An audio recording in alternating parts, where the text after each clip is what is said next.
प्रभु श्री कृष्ण जब बांसुरी बजाते थे तब सारा गोकुल और गोपियां उनकी बांसुरी की धुन पर बेसुध हो जाता था। फिर एक दिन उन्होंने अपनी अति प्रिय बांसुरी बजाना हमेशा के लिए छोड़ दिया। पर ऐसा हुआ क्यों?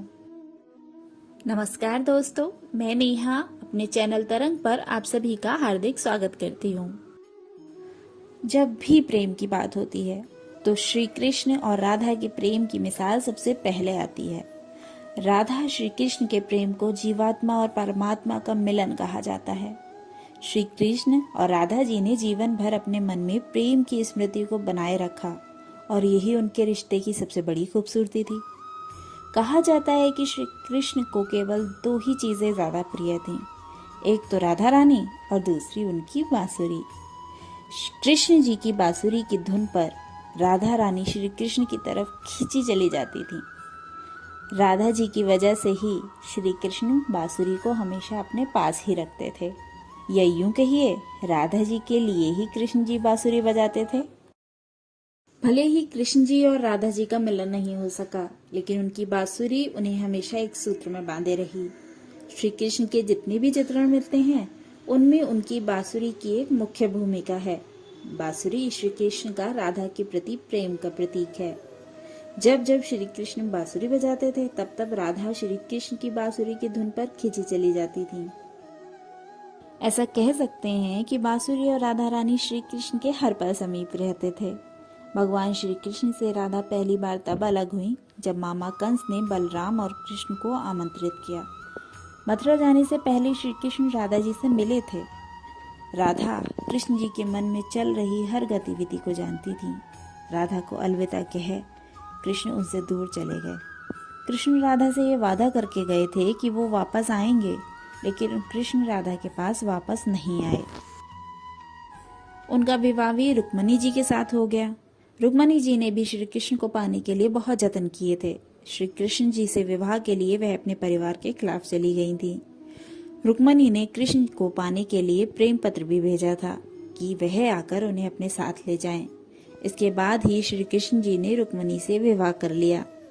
कृष्ण जी वृंदावन से भले ही चले गए थे, परंतु राधा जी के मन में वो हमेशा उनके साथ ही रहे।